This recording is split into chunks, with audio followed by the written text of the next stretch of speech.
Béni soit le nom du Seigneur, alléluia. J'aimerais partager avec vous une transition de la parole de Dieu sur un thème qui est la liberté. Alléluia. La liberté, c'est très important, les frères et sœurs.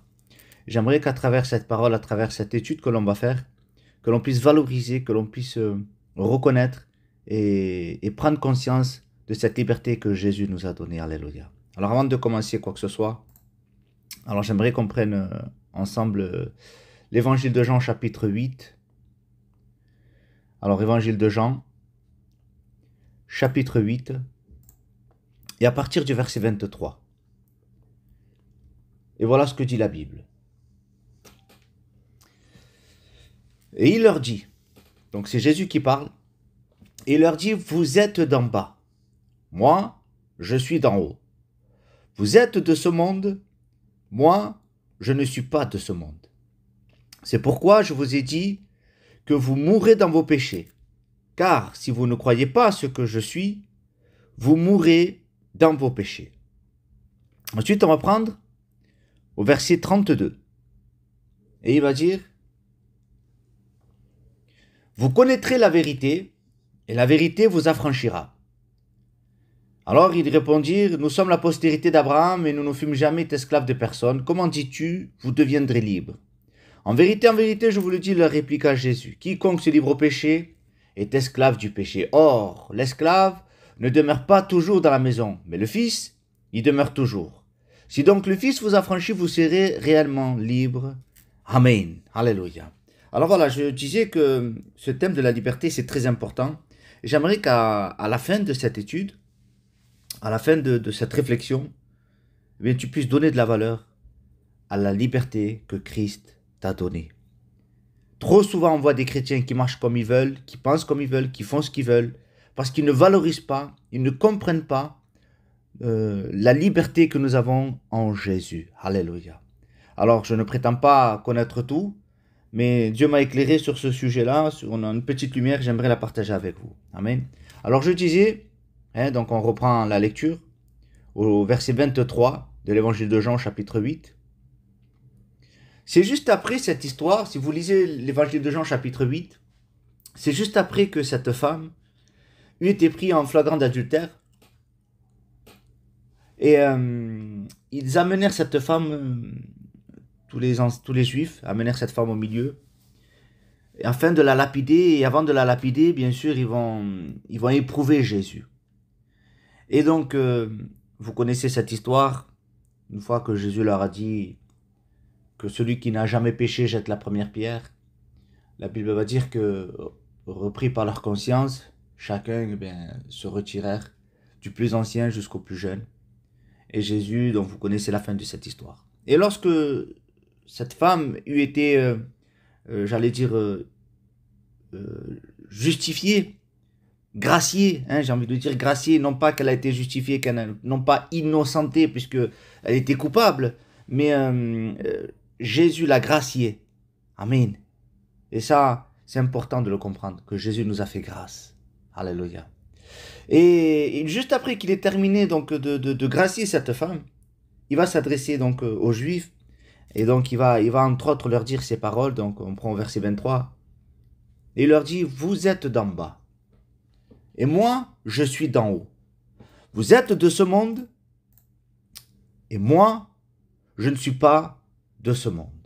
Et comment que ça c'est important de le comprendre, de pouvoir de pouvoir l'assimiler, ce que Jésus est en train de dire. Alléluia. Il est en train de dire, Jésus, il est en train de comparer deux catégories de personnes. Il est en train de comparer les Juifs avec lui-même. Et on dirait que Jésus est en train non pas d'écraser, non pas d'humilier les Juifs, c'est pas ça. Jésus est en train de faire un constat. Voilà, si on prend un constat, si devant nous il y a une voiture bleue et à côté il y a une voiture rouge, on n'est pas en train de dénigrer la bleue en rapport de la rouge, on est simplement en train de faire un constat, il y a une voiture bleue et une voiture rouge, tout simplement. Et bien là, Jésus est en train de dire, vous êtes d'en bas. Et ça veut dire beaucoup de choses. Le vous êtes d'en bas, dans une autre parole, on pourrait dire, vous êtes d'ici bas. Ça veut dire que votre nature, elle est terrestre. Votre point de départ, Hein, il est en train de dire à Jésus, votre point de départ est en train de dire aux Juifs, c'est d'en bas, vous êtes terrestre. Alléluia. Et Jésus lui est en train de dire, moi, en parlant de Jésus, moi, je suis d'en haut. Alléluia. Et ça, il est important de le comprendre, que Jésus avait un langage qui était spécial. Quand il dit je suis d'en haut, ça veut dire que toute sa personne dépendait du ciel. Son langage était spirituel. Sa manière de marcher était spirituelle. Or, les Juifs, leur langage était terrestre. Leur manière de marcher était terrestre. Et Jésus est en train de faire une distinction. Et si je te pose une question, j'ai envie de te poser cette question, de te dire, de quelle partie tu aimerais être, toi? Où tu t'identifies? Tu t'identifies dans le groupe des Juifs d'être terrestre ou de Christ d'être un chrétien? Logiquement, pour celui ou celle qui est né de nouveau, elle devrait se définir de Christ. Donc forcément, tu dois penser comme quelqu'un d'en haut. Tu dois parler comme quelqu'un d'en haut. Ton langage doit être un langage céleste. Ta manière de marcher doit avoir une manière de marcher du ciel. Et les frères, on ne doit pas avoir une manière de marcher terrestre, avec nos passions, nos désirs. Alors ça voudrait dire qu'on est d'en bas.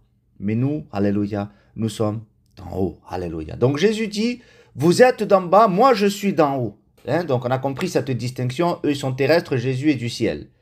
Vous êtes de ce monde. Hein, Jésus est en train de caractériser ces personnes-là. Il est en train de dire, vous êtes de ce monde. Ça veut dire, dans une autre parole, il est en train de dire, vous appartenez.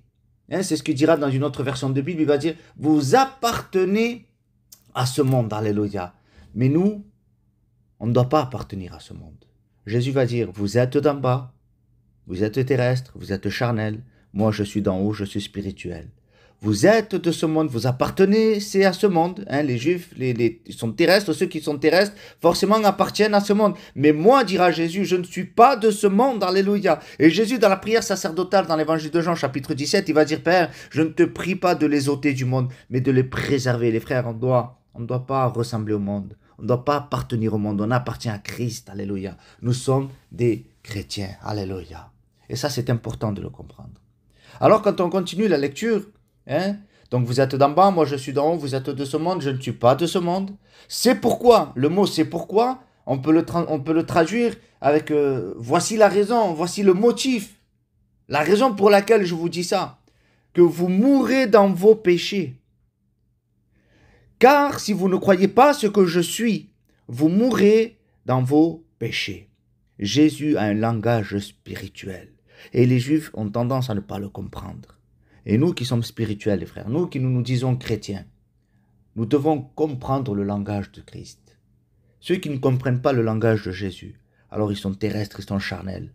Un jour, Jésus va se présenter devant cet homme Nicodème, ou du moins Nicodème va se présenter devant Jésus, et Jésus va lui dire clairement, si tu veux voir le royaume de Dieu, il faut que tu naisses de nouveau. Et voilà que cet homme ne comprend pas ce langage. Pourquoi? Parce que Jésus est d'en haut, alléluia. Il a un langage qui est céleste, qui est du ciel. Et il va lui dire, il faut que tu naisses de nouveau. Et là, cet homme-là ne le comprend pas, Nicodème. Il va dire, comment un homme vieux, un homme de mon âge, devrais-je retourner dans le sein de ma mère et renaître de nouveau? Et Jésus va s'étonner, va dire, tu es docteur d'Israël et tu ne sais pas ces choses-là. Que c'est important, les frères, de comprendre Jésus. Donc c'est pour ça que je vous dis, quand il va dire, c'est pourquoi je vous ai dit, vous mourrez dans vos péchés. Celui qui est d'en bas, celui qui appartient dans ce monde, il meurt dans son péché. Pourquoi? Parce que s'il ne croit pas ce que je suis, vous mourrez dans vos péchés. Donc il y a une manière de s'en sortir. Si, le mot si, c'est une condition. Hein, je te donne quelque chose. Si tu me fais ceci ou si tu fais cela, il y a toujours le mot si, c'est une condition. Et Jésus est en train de dire, c'est pourquoi je vous ai dit que vous mourrez dans vos péchés, car si, la condition, vous ne croyez pas ce que je suis. Et qu'est-ce qu'il est Jésus? Il est le Fils de Dieu. Alléluia. Nous devons croire que Jésus est le Fils de Dieu. Si vous ne croyez pas ce que je suis, alors vous mourrez dans vos péchés. Ensuite, donc c'est pour ça que c'est important de reconnaître Jésus comme son sauveur pour pouvoir être libéré de son péché. Ensuite, il va continuer son discours, Jésus, et on va atterrir au verset 32. Il va dire, vous connaîtrez la vérité, hein, lorsqu'il leur parle aux Juifs, toujours pareil, il a le même public, hein, ce sont les Juifs, les mêmes personnes. il va dire, vous connaîtrez la vérité, et la vérité vous affranchira. Hein, c'est ça, le mot affranchir, c'est vous rendra libre. Vous connaîtrez la vérité vous rendra libre. C'est ça qu'il est en train de dire Jésus. Et voilà que ces hommes-là, les Juifs, ne le comprennent pas. Et alors, ils vont avoir une réponse, comment dire ça, une réponse ils vont quelque part être un peu vexés, ou je sais pas, ils vont se sentir un peu touchés, ils vont dire, et ils répondirent, nous sommes la postérité d'Abraham, et nous ne fûmes jamais esclaves de personne. Comment dis-tu, vous deviendrez libres? Parce qu'ils ne comprennent pas. Pour eux, ils n'ont jamais été esclaves de quoi que ce soit. Et logiquement, on libère quelqu'un qui est lié. Et eux ne se sentent pas liés. Et Jésus est obligé de leur expliquer. Et il va prendre au verset 34, il va leur dire, en vérité, je vous le dis, leur répliqua Jésus, quiconque se livre au péché est esclave du péché. Jésus est en train d'expliquer, eh bien, que celui qui se livre au péché est esclave du péché. Et Jésus leur a fait cette démonstration. D'abord, il leur a fait une démonstration physique à travers cette femme qu'ils ont voulu condamner. Cette femme qui a été prise en flagrant adultère, rappelez-vous. Jésus, à travers cette image, il a prouvé à tous les Juifs qui étaient là présents que tous étaient pécheurs, puisqu'il n'y en avait pas un qui a pu jeter la pierre à cette femme. Puisque Jésus a dit que celui qui n'a jamais péché jette la première pierre. Or, tout le monde a péché. Tout le monde était condamnable en vis-à-vis de la loi de Dieu. Alors chacun posèrent leur pierre. Et ensuite, Jésus va leur faire cette étude et va leur expliquer que quiconque se livre au péché est esclave du péché. Or, pour eux, ils n'étaient pas esclaves. Pour eux, ils étaient libres. Vous avez vu un peu comment on peut être aveuglé. On se croit être libre de quelque chose, mais en réalité, on est esclave du péché. Et Jésus va définir le rôle d'un esclave et le rôle de quelqu'un qui est libre. Alléluia. Et voilà que Jésus, donc au verset 34, il va dire, en vérité, je vous le dis, leur répliqua Jésus, quiconque se livre au péché est esclave du péché. Or, dans une autre parole, c'est mais l'esclave ne demeure pas toujours dans la maison. Le mot ne demeure pas toujours. Jésus est en train de dire, il ne possède pas la vie éternelle. Il n'est pas toujours dans la maison à perpétuité. Non, l'esclave ne demeure pas toujours. Mais le fils, il demeure toujours. Alléluia.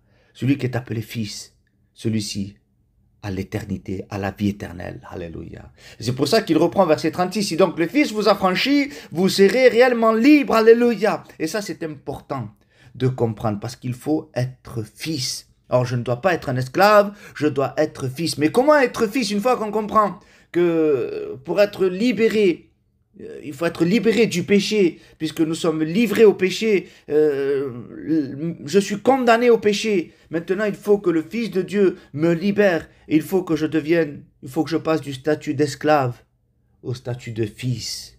Et là, alléluia, eh bien, on reprend l'évangile de Jean au chapitre 1er. Et à partir du verset 12. Et voilà ce que dit la Bible. La parole de Dieu dira, mais à tous ceux qui l'ont reçu, là il parle de la parole de Dieu, à tous ceux qui l'ont reçu, à ceux qui croient en son nom, alléluia.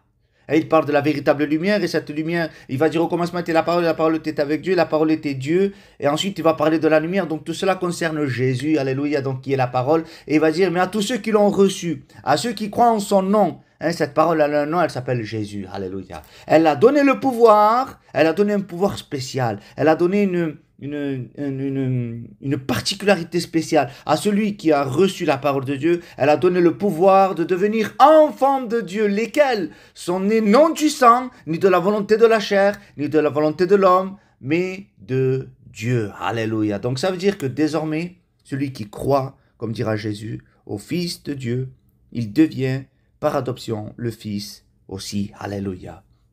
Donc on comprend que c'est important. D'accord? Cette liberté, lorsqu'on est pécheur, on est livré au péché. Et ça, la Bible nous le dit clairement, car tous ont péché et sont privés de la gloire de Dieu. Or, on est tous pécheurs.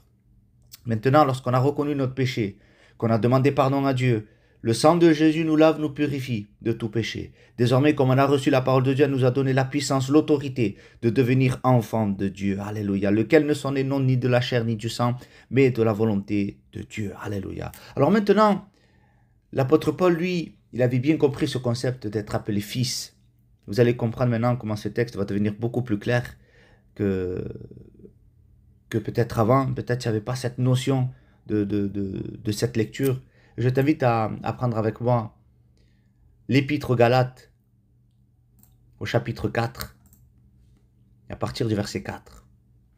Et il va dire, « Mais lorsque les temps ont été accomplis, Dieu envoya son Fils né d'une femme, né sous la loi, afin qu'il rachetât ceux qui étaient sous la loi. » Afin, le mot « afin » c'est le but, la raison, le motif. Alléluia. Donc Dieu a envoyé son Fils afin que nous reçussions l'adoption. Tant que Dieu n'avait pas envoyé son Fils, il était impossible de recevoir l'adoption. Ça veut dire que tant que Christ n'est pas apparu, tant que Christ n'est pas été révélé, tant que Christ n'est pas mort à la croix, n'est pas ressuscité et ne s'est pas assis à la droite de Dieu, il était impossible que nous devenions fils de Dieu. Alléluia. Alors là, Dieu a envoyé son Fils, né d'une femme, né sous la loi, afin qu'il rachetât ceux qui étaient sous la loi, afin que nous reçussions l'adoption. Et parce que vous êtes fils, alléluia, maintenant vous êtes, c'est un état. Avant on était esclave, maintenant vous êtes fils. Dieu a envoyé dans nos cœurs, et écoute bien ce détail, Dieu a envoyé dans nos cœurs l'esprit de son Fils, lequel crie Abba. Le mot Abba, ça veut dire Père, alléluia. Enfin, on ne pouvait pas appeler Père puisqu'on était esclave. On était esclave du péché, on ne le savait même pas. On n'était même pas conscient, on ne pouvait même pas appeler Dieu notre Père. Mais dès lors que le Christ nous a affranchis du péché, dès lors que le Christ nous a rendu la liberté, alléluia, nous avons reçu cette adoption d'être appelés fils de Dieu. Et il nous a donné son Fils, il nous a donné son Esprit, alléluia, lequel nous sommes le temple du Saint-Esprit, lequel ce Saint-Esprit qui est en nous, eh bien, crie Abba, il crie Père, alléluia. Le seul et l'unique qui pouvait crier Père, c'était Jésus. Rappelez-vous, lorsque les disciples de Jean vont voir Jésus, vont dire apprends-nous à prier, comme l'ont fait les disciples comme l'a fait Jean. Et Jésus va leur dire notre Père qui est aux cieux. C'était la première fois que les disciples entendaient une prière en appelant Dieu Père. Et maintenant, Christ veut te faire partager ce privilège d'appeler Dieu Père, alléluia. Et il a fait de toi le temple du Saint-Esprit, lequel crie Abba, Père. Et il va dire au verset 7, dans Galates au chapitre 4, verset 7, « Ainsi, tu n'es plus esclave. » C'est fini, tu n'es plus. Ton état d'esclavage n'existe plus. Tu n'es plus esclave, mais tu es fils. Et si tu es fils, tu es aussi héritier par la grâce de Dieu. Alléluia. Et ça, c'est important de le comprendre, les frères et sœurs. Donc, Paul, lui, avait bien compris cette notion d'esclavage, cette notion d'être livré au péché et cette notion de liberté. Alléluia. Mais l'apôtre Paul ne va pas en rester là. Et il va commencer à faire une étude approfondie sur justement la nature pécheresse et sur la nouvelle nature. Alléluia. Alors, je t'invite à faire avec moi la lecture au chapitre 4, toujours de l'Épître aux Galates, Galates chapitre 4 et à partir du verset 23. Et là maintenant, ça va devenir beaucoup plus clair.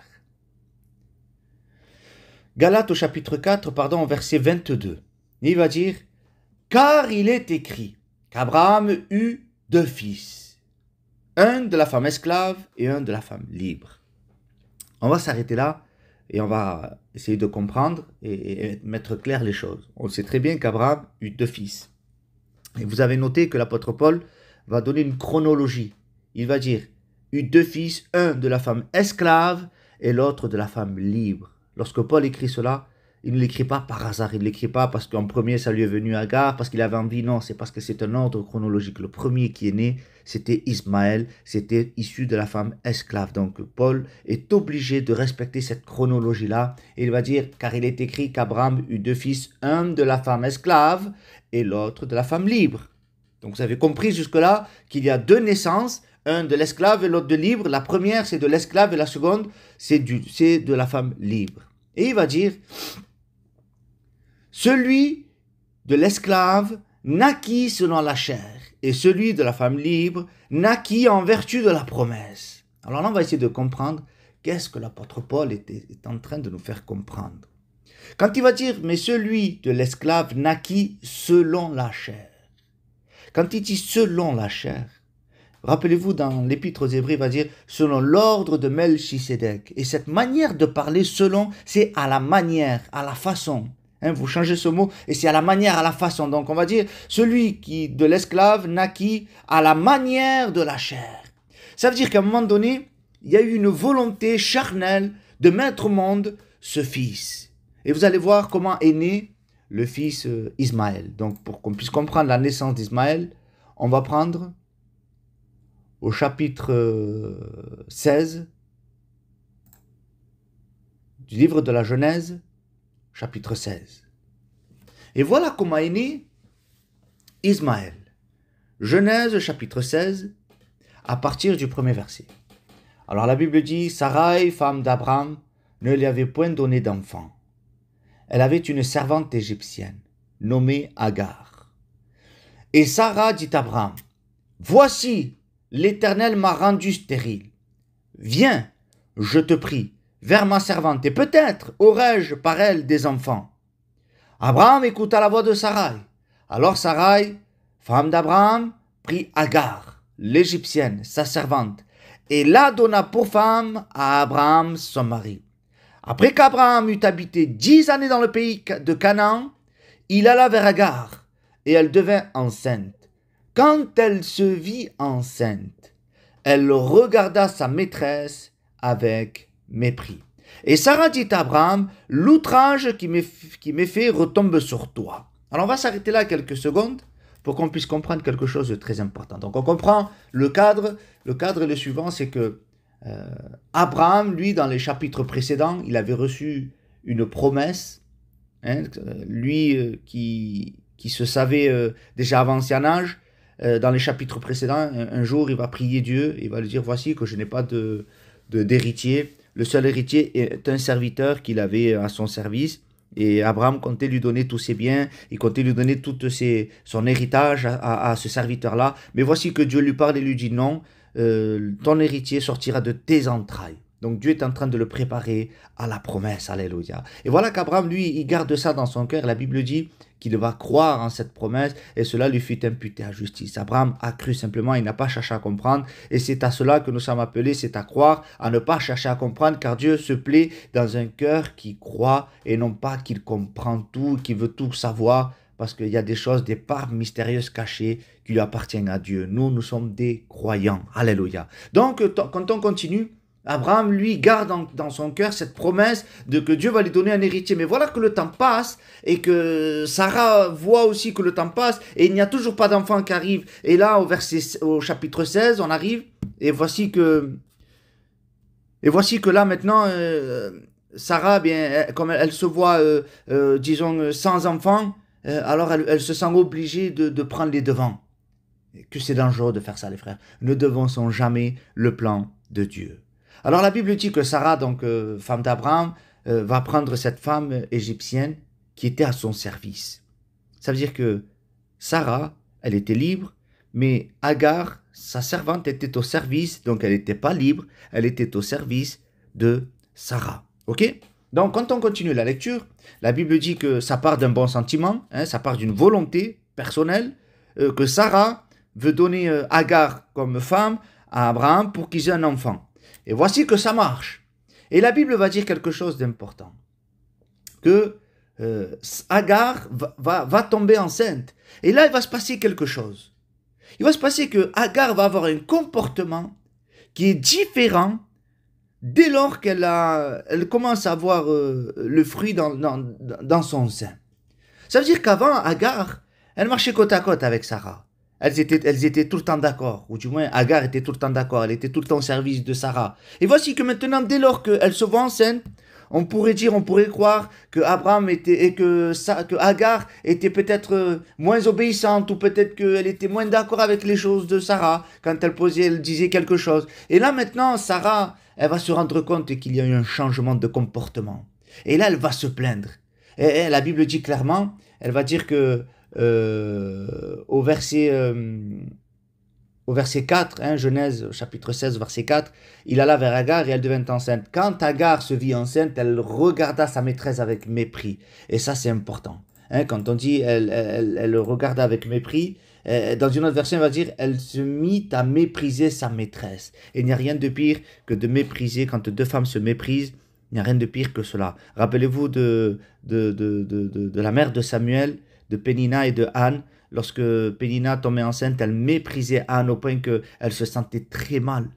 Et il ne faut pas qu'il y ait de mépris. Et là, c'est ce qu'elle faisait, cette femme Agar. Elle méprisait sa maîtresse. Et donc, Sarah, comme elle s'en aperçut, elle va faire quelque chose, elle va se plaindre à Abraham. Et quand elle va se plaindre, elle va dire au verset 5, et Sarah dit à Abraham, l'outrage qui m'est fait retombe sur toi. J'ai mis ma servante dans ton sein. Et quand elle a vu qu'elle était enceinte, elle m'a regardé avec mépris. Que l'Éternel soit juge entre moi et toi. Alors Abraham répondit à Sarah, voici ta servante est en ton pouvoir. Agis en son égard comme tu le trouveras bon. Alors Sarah la maltraita et Agar s'enfuit loin d'elle. Donc voilà que Agar est enceinte et voici que l'enfant va naître, puisqu'il va s'appeler Ismaël, mais comme elle ne s'entend pas, ou du moins Sarah ne s'entend pas avec Agar, elle va devoir s'enfuir loin. Et lorsqu'elle s'enfuit, la Bible dit au verset 7, quand on continue la lecture, l'ange de l'Éternel la trouva près d'une source dans le désert, et près de la source qui est sur le chemin de Shur, il dit à Agar, servante de Sarai, d'où viens-tu et où vas-tu? Alors elle répondit, je fuis loin de Sarah, ma maîtresse. L'ange de l'Éternel lui dit, retourne vers ta maîtresse et humilie-toi sous sa main. L'ange de l'Éternel lui dit, je multiplierai ta postérité, et elle sera si nombreuse qu'on ne pourra la compter. Alors l'ange de l'Éternel lui dit, voici, tu es enceinte, et tu enfanteras un fils à qui tu donneras le nom d'Ismaël. Donc vous voyez, cet enfant Ismaël va naître. Donc quelques mois après, on sait très bien que la conception, ça dure 9 mois. Donc 9 mois après, cet enfant va naître. Et voici que là maintenant, donc 2 chapitres suivants, au chapitre 18, donc là, on parle du chapitre 16, où Ismaël va naître. Et au chapitre 18, maintenant, la Bible va dire que l'Éternel est apparu à Abraham dans les chaînes de Mamré. Et lorsqu'il va s'adresser à Abraham, je vous la fais court, il va lui annoncer quelque chose. Il va lui dire, donc, Genèse au chapitre 18, au verset 10.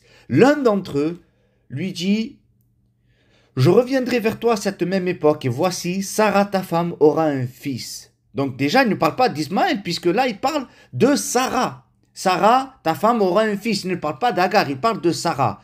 Donc il va dire, ta femme aura un fils. Sarah écoute à l'entrée de la tente qui était derrière lui. Donc vous comprenez bien qu'il y a 2 naissances. Il y a eu la naissance d'Ismaël qui a été voulue avec un homme et une femme. Ça a été la volonté d'un homme et d'une femme. Et maintenant, que cet enfant Isaac qui va naître de Sarah, ce n'est pas un homme et une femme qui l'ont voulu, qui l'ont désiré, c'est premièrement parce que Dieu l'a accordé, c'est parce que Dieu l'a dit, elle va être enceinte. Vous comprenez ce parallèle-là. Donc maintenant, quand on reprend l'épître aux Galates, on comprend mieux maintenant ces deux naissances. Donc on reprend au chapitre 4 d'épître aux Galates, et à partir du verset 23. Suivez-moi, c'est très important. Donc il va dire, car il est écrit qu'Abraham eut 2 fils, un de la femme esclave et un de la femme libre. Jusqu'à là, on a compris les 2. Mais celui de l'esclave naquit selon la chair, et celui de la femme libre naquit en vertu de la promesse. Ces choses sont allégoriques. Ce mot allégorique, ça veut dire c'est une image, une représentation. Et ça, il faut qu'on comprenne que chaque personne, chaque être humain, eh bien, il est confronté à ces 2 naissances. En réalité, l'apôtre Paul est en train d'expliquer qu'il y a eu 2 enfants qui sont issus de 2 naissances différentes. Vous allez comprendre. Tous les êtres humains dépendent de la première naissance qui est de la femme esclave, qui est la volonté d'un homme et d'une femme. Si je prends mon cas personnel, je suis né parce que mes parents ont désiré avoir un enfant et je suis né. Mais quant à la promesse, l'apôtre Paul est en train de dire que ça, c'est la nouvelle naissance. Ça vient d'en haut, ça vient du ciel, ça ne vient pas de la terre. Donc, c'est important de comprendre que chaque être humain dépend de la première naissance de Agar, qui est la chair, qui est terrestre, qui est sous le péché, qui est l'esclavage. Mais la deuxième naissance dont Jésus parlait, quand il disait qu'il faut naître de nouveau, dont il disait qu'il fallait être fils, eh bien celle-ci, c'est selon de la volonté de Dieu. Et cette nouvelle naissance, on la reçoit uniquement en croyant que Jésus est mort à la croix, qu'il est ressuscité et qu'il viendra nous chercher et qu'il est le Fils de Dieu. Alléluia. Donc on comprend bien qu'il y a 2 naissances, mais qu'il y a euh, deux naissances qui sont différentes. Alléluia. Donc, quand on continue la lecture, il va dire que ces choses sont allégoriques, car ces femmes sont deux alliances. L'une du mont Sinaï, enfantant pour la servitude, et c'est Agar. Car Agar, c'est le mont Sinaï en Arabie, et elle correspond à la Jérusalem actuelle, qui est dans la servitude. Donc ça, c'est important de le comprendre. Le juif qui veut s'approcher de Christ, quand il va lire cette histoire de Agar et de Sarai, il doit s'identifier au fils de la servitude, au fils de Agar. Et chacun doit s'identifier à cette naissance-là, de se dire « je suis un esclave ». Pour ensuite passer à la nouvelle naissance, pour dire « je crois que Jésus est le Fils de Dieu ». C'est pour ça que Jésus dira « allez par le monde entier, prêchez la bonne nouvelle, celui qui croira et qui sera baptisé sera sauvé ». Alléluia.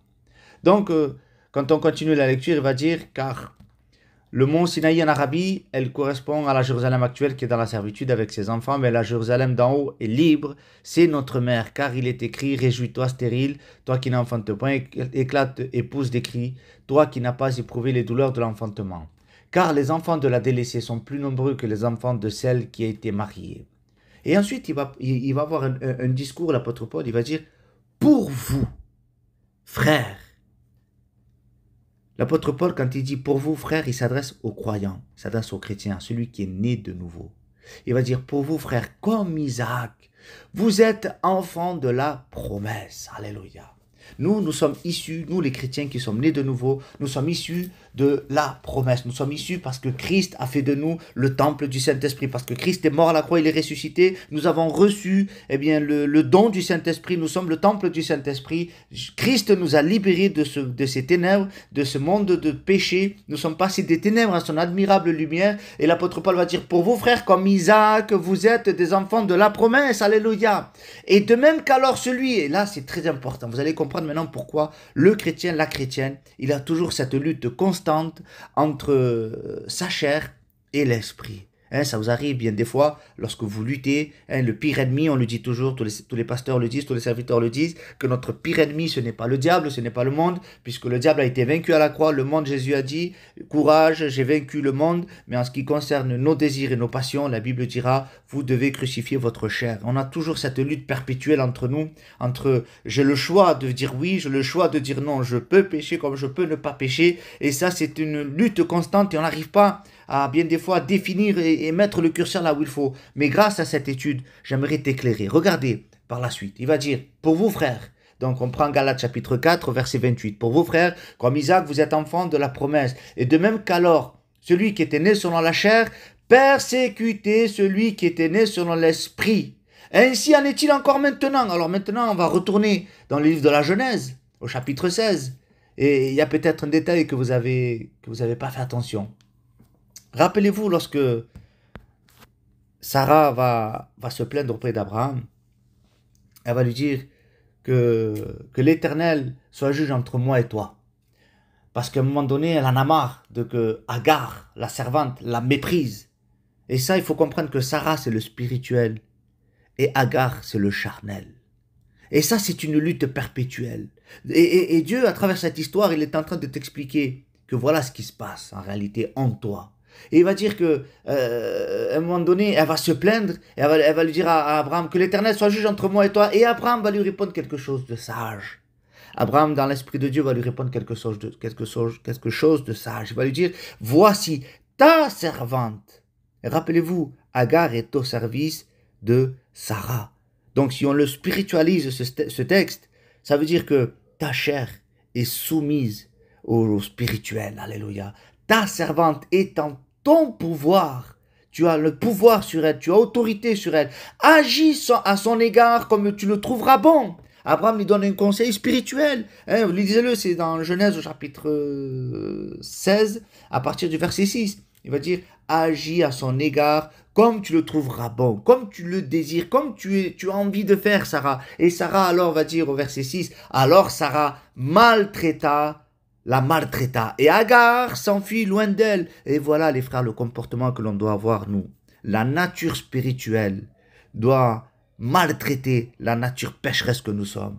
nous devons lui donner du fil à retordre à ce corps. L'apôtre Paul dirait à un moment donné, misérable que je suis, qui me livrera de ce corps de mort? Quand je veux faire le bien, c'est le mal qui s'attache à moi. Et ainsi de suite. Vous comprenez bien qu'à un moment donné, nous avons la puissance, l'autorité de dire non, la liberté, chose qu'avant on ne pouvait pas faire. Avant, nous avions envie de faire le mal et on ne cherchait pas à comprendre, on le faisait. Mais aujourd'hui, nous sommes libres de dire non. On ne peut pas dire c'est le diable qui a fait que, c'est le monde qui a fait que. Non, nous sommes libres, les frères et sœurs, de dire non au péché. Donc nous n'avons pas le droit de pécher puisque nous sommes libres. Alléluia. Comme cette femme, elle peut dire à un moment donné qu'Agar était au service de Sarah. Et comme Agar, elle méprisait, bien des fois ça arrive que la chair veut mépriser le spirituel.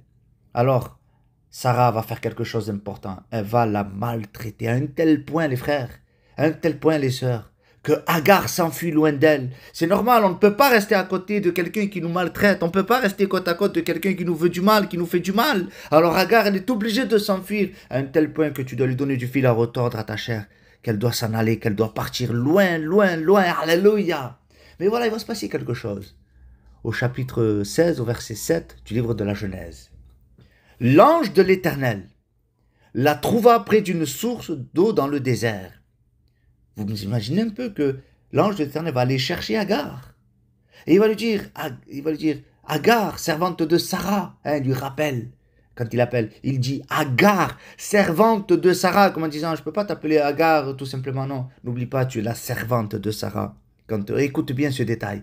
D'où viens-tu et où vas-tu? Elle répondit, je fuis loin de Sarah, ma maîtresse. Et l'ange de l'Éternel lui dit, retourne vers ta maîtresse. Mais je ne comprends pas, Seigneur. Tu me dis qu'il faut que je maltraite ma chair et tu me la fais revenir. Je ne comprends pas. Mais regarde comment Dieu lui parle, alléluia. Regarde comment Dieu est bon. Regarde comme Dieu est saint, alléluia. Il va lui dire, retourne vers ta maîtresse et humilie-toi sous sa main, alléluia. Parce que Dieu a besoin de ton corps. Sarah avait besoin d'Agar. Comme toi, tu as besoin de ton corps. Et Dieu va se servir de ton corps. Parce que si tu veux témoigner, Dieu a besoin de ta voix, de ta vie. Si tu veux chanter, Dieu a besoin de ta voix, de ton corps. Si tu veux prêcher, si tu veux vivre, comment on peut voir que tu es une vraie chrétienne, un vrai chrétien, si ce n'est pas par ta marche? Et comment tu marches si ce n'est pas avec tes jambes? Vous comprenez ça, les frères et sœurs? Donc, ta chair, tu en as besoin, mais quand elle va revenir, n'oubliez pas, elle va dire, je fuis loin de Sarah, ma maîtresse, mais l'ange de l'Éternel lui dit, retourne vers ta maîtresse, mais humilie-toi sous sa main. Alléluia. Et regardez maintenant, on va continuer un détail qui est très important. L'ange de l'Éternel va lui parler d'Ismaël qui est dans le sein d'Agar. Alors, verset 10, il va lui dire, l'ange de l'Éternel lui dit, je multiplierai ta postérité, et elle sera si nombreuse qu'on ne pourra pas la compter.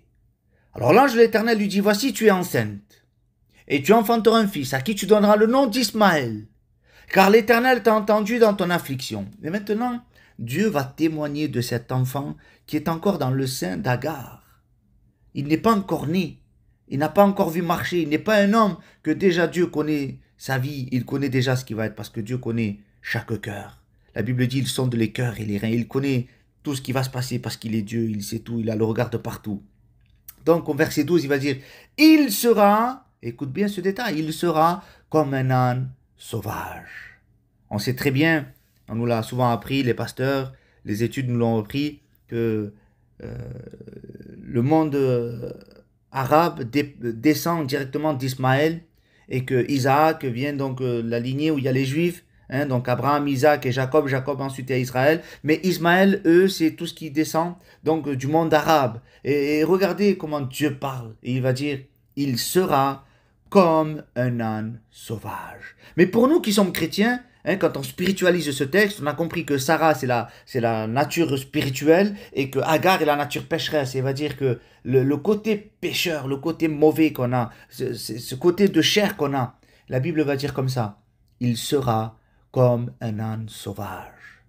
Alors déjà, un âne tout court, c'est comme on dit, c'est toujours péjoratif quand on compare quelqu'un à un âne, c'est toujours péjoratif. Alors imaginez s'il est sauvage. Il n'y a pas plus têtu, il n'y a pas plus dur, il n'y a pas plus que vous comprenez ce caractère d'âne sauvage. Eh bien, notre chair, elle est comme ça, elle est semblable à cet âne sauvage quand on ne la gère pas, quand elle fait ce qu'elle veut, quand elle veut, elle est obstinée, elle s'entête à faire des choses. Mais que Dieu fasse, alléluia, que nous puissions contrôler. avec le Saint-Esprit, cette nature pécheresse. Alléluia. La Bible va dire donc, il sera comme un âne sauvage. Sa main sera contre tous, la main d'Ismaël sera contre tous, et la main de tous sera contre lui. Et notez ce détail, et Ismaël, et il habitera en face de tous ses frères. Il n'habitera pas côte à côte, il habitera face à face. Et ce mot face à face nous laisse sous-entendre qu'il y aura une opposition. Vous comprenez bien qu'il y a l'opposition entre la chair et l'esprit. Et la main de la chair, elle sera dans ses frères, et la main des frères sera dans la main d'Ismaël. Vous comprenez cette lutte constante, il est en train de parler d'une guerre. Il y aura tout le temps des guerres entre tous les deux. Vous comprenez ça? Donc c'est pour ça que nous, les chrétiens, on a toujours cette lutte perpétuelle en nous, et à chaque fois on lutte contre nos désirs, nos passions. Mais c'est pour ça que l'apôtre Paul dira, vous devez crucifier votre chair avec ses passions et ses désirs. Elle doit mourir, nous devons mourir pour que la nouvelle créature, la nouvelle création qui est en nous, eh bien, puisse vivre, alléluia, et se développer et marcher comme le Christ le désire et le veut, alléluia. Alors vous comprenez que cette lutte, elle est perpétuelle, cette lutte, elle est constante, mais nous devons contrôler, alléluia. Notez ce détail que quand il dit qu'il sera comme un âne sauvage, ça me rappelle une histoire lorsque Jésus va faire une entrée triomphante à Jérusalem. Il n'a pas utilisé un cheval blanc, il n'a pas utilisé non plus un char. Mais la Bible va dire qu'il a utilisé une ânesse, le petit d'un âne. Si Christ est sur l'âne, il pourra le contrôler. Il pourra l'amener là où il veut, là où il désire. Que Dieu fasse, que la nature spirituelle puisse contrôler cet âne sauvage que nous sommes lorsque nous nous laissons entraîner par nos passions et nos désirs. Alors, on va continuer dans ce texte-là, parce que c'est important, les frères. Ce qu'on est en train de dire, c'est très important pour notre compréhension de notre vie chrétienne. Alors quand on prend l'épître aux Galates, au chapitre 4, et au verset 28, il va dire « Pour vous, frères, comme Isaac, vous êtes enfants de la promesse, et de même qu'alors celui qui était né selon la chair, persécutez celui qui était né selon l'esprit. Ainsi en est-il encore maintenant. Mais que dit l'Écriture, dira Paul? Chasse l'esclave et son fils, car le fils de l'esclave n'héritera pas avec le fils de la femme libre. C'est pourquoi, frères, nous ne sommes pas enfants de l'esclave, mais de la femme libre. Alléluia. Et maintenant, vous allez comprendre quelque chose d'important. Lorsque l'apôtre Paul va continuer son étude sur la liberté, ne croyez pas que c'est terminé, l'apôtre Paul terminera, non, il va continuer au chapitre 5, et il va dire à un moment donné au chapitre 5, au premier verset, et il va dire, c'est pour la liberté que Christ nous a affranchis. Demeurez donc fermes et ne vous laissez pas mettre de nouveau sous le joug de la servitude. Paul avait très bien compris. Christ avait dit, si le Fils de l'homme vous affranchit, vous serez réellement libre. Et Paul reprend ces mots, Paul reprend ce même concept, cette même idée, parce qu'il avait compris que cette liberté, elle était très importante. Aujourd'hui, je suis libre de quoi? Je suis libre du péché. Je suis libre de dire non au péché. Avant, je n'étais pas libre, puisque j'étais esclave du péché. Si le péché me poussait à fumer de la drogue, à voler, à tuer, aujourd'hui, je suis libre de dire non. Alléluia. Aujourd'hui, je suis libre de ne pas commettre le péché, parce que Christ m'a libéré de la puissance de Satan. Alléluia. Ensuite, lorsqu'on continue au chapitre 5, il va dire au verset 13, regardez comme c'est important. Parce qu'une fois que nous sommes libres, on a compris que nous sommes libres, il y en a beaucoup aujourd'hui des chrétiens, des chrétiennes, des croyants, qui parce que sous prétexte sont libres, ils font ce qu'ils veulent, quand ils veulent. Et oui, mais Dieu est amour. Et oui, mais de toute façon, j'ai pas besoin d'aller à l'église, dans le bâtiment. Hein, aujourd'hui, ça ressort beaucoup cette parole. Je n'ai pas besoin d'aller à l'église avec la communion avec les frères. Et je vais où je veux, je fais comme je veux. Non, les frères, nous sommes libres, c'est vrai. Mais la Bible va dire, Galates au chapitre 5, au verset 13, frères, vous avez été appelés à la liberté. C'est vrai, certes, hein, l'apôtre Paul le confirme. Oui, c'est vrai, vous avez été appelés à la liberté. Seulement, ne faites pas de cette liberté un prétexte de vivre selon la chair. Alléluia. Mais il va dire, mais rendez-vous par la charité serviteurs les uns des autres. Alléluia. La manière de marcher, les frères, ce n'est pas comme on veut, ce n'est pas comme nous on a envie, qu'on dise, oui, mais je fais comme je veux, je suis libre, de toute façon, Christ est mort à la croix, je fais comme je veux. Non, tu n'es pas libre. On est esclave du péché, il n'y a pas de problème. Christ nous a libérés de cet esclavage du péché. Désormais, nous sommes libres de dire non au péché, mais n'oublions pas que nous ne devons pas faire un prétexte de vivre selon la chair. Selon la chair, on a dit à la manière de la chair. Mais la Bible va dire, mais rendez-vous par la charité, par l'amour, par amour, nous devons être serviteurs les uns des autres. Oui, les frères, par amour, je dois servir tous les croyants, tous, même celui que tu ne supportes pas, même celui qui parle trop fort, même si celui qui, pour toi, ne paraît pas très spirituel, même celui qui te paraît pas trop chrétien, même celui qui te fait un peu de mal, même celui qui te méprise, tu dois l'aimer parce que la Bible dit, rendez-vous par l'amour, serviteurs les uns des autres. Si tu n'aimes pas ton prochain, si tu n'aimes pas ton frère, alors tu n'es pas un chrétien, tu n'es pas une chrétienne, tu dois aimer ton prochain. Alléluia. Alors quand on continue, c'est important de le comprendre ça les frères. Il va dire à un moment donné, l'apôtre Paul, quand il fait son étude, donc on comprend que dès le premier siècle de l'Église, il y a eu des problèmes. Toujours des problèmes au niveau d'ordre dogmatique et théologique. Il y a toujours des problèmes. Là, à ce moment-là, c'était que certains chrétiens se judaïsaient, devaient pratiquer la loi de Moïse. Hein, certains devaient se faire circoncire, alors ils étaient chrétiens, mais ils ne savaient plus trop comment faire. Là. Certains devaient se circoncire, etc. Et Paul, lui, ne voulait pas de tout ça. Il va dire justement, c'est pour ça qu'il va faire cette étude, de dire, nous avons été libérés de tout ça. Nous sommes libres désormais. Libres. Et il va dire au verset 11, Galates au chapitre 5, au verset 11, pour moi, frère, si je prêche encore la circoncision, ça veut dire, si je dis encore aux autres, il faut se faire circoncire, il faut pratiquer le Shabbat, il faut faire le sacrifice, il faut ne plus manger ceci, et il faut aller à Jérusalem pour faire cela. Et si on est encore dans ces rudiments-là, alors pourquoi suis-je encore persécuté? Pourquoi Paul était persécuté à votre avis? Pourquoi les Juifs lui en voulaient? Parce que justement, il combattait cette idée-là. Il disait, nous avons été libérés.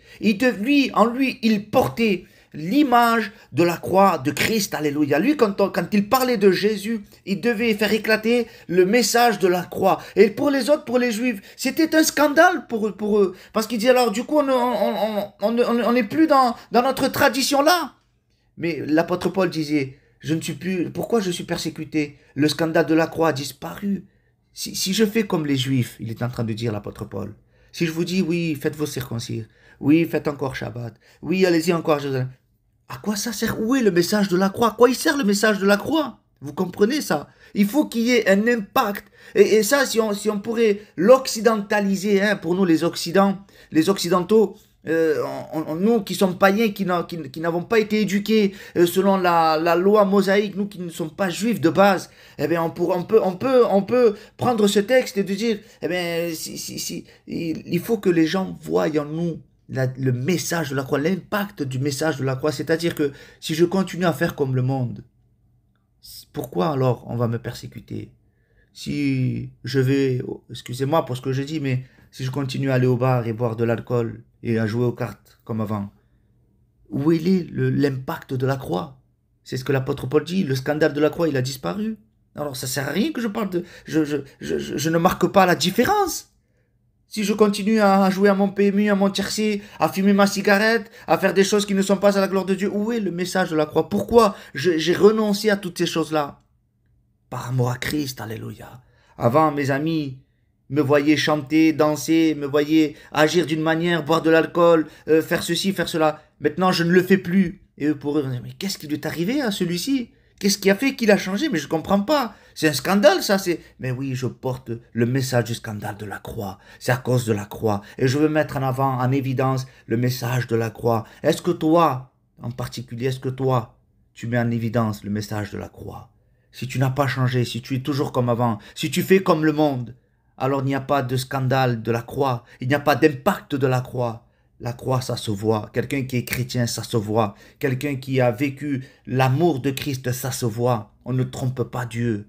On ne peut pas faire comme le monde et suivre Jésus. On ne peut pas servir deux maîtres à la fois. On ne peut pas dire chrétien, je suis dans le monde. On ne peut pas dire je fais la Noël, je bois l'alcool comme tout le monde et je suis chrétien. Non, c'est pas possible. Il faut qu'il y ait une différence. Je ne peux pas dire je vais dans les mariages et je fais comme je veux. Non, où elle est la différence? Il faut qu'il voie la différence. Non pas pour dire qu'on est meilleur, non pas pour dire on a été formaté, non, mais pour que le message de la croix ressorte. Cet homme n'agit plus comme avant. Pourquoi? Parce qu'il a reçu Christ, parce qu'il a reçu le message de la croix. Et rien qu'en ne pratiquant plus le péché, rien qu'en ne faisant plus comme avant, alors c'est un message que je suis en train de transmettre. Et je t'invite à vraiment à méditer cette parole, de te dire, oui, je veux qu'il y ait cet impact. Un serviteur de Dieu disait, si on fait un accident de la route et que la voiture elle fait 10 tonneaux et qu'elle a percuté la barre d'arrêt d'urgence et que par-dessus on a été percuté par une autre voiture, 5 minutes après on ne peut pas sortir de la voiture et être comme rien, de dire bon ben voilà j'ai été percuté et raconter ça. Il doit y avoir une marque de dire il a passé des mois à l'hôpital, il a eu telle fracture, ça doit se voir. L'impact avec Jésus, l'impact du message de la croix, ça doit se voir les frères, ça doit se voir les sœurs. Alors je t'invite vraiment à pouvoir comprendre ce message-là, de te dire qu'il y a deux natures, il y a la nature pécheresse et la nature de la nouvelle naissance qui doit se voir. Alléluia. Que Dieu vous bénisse.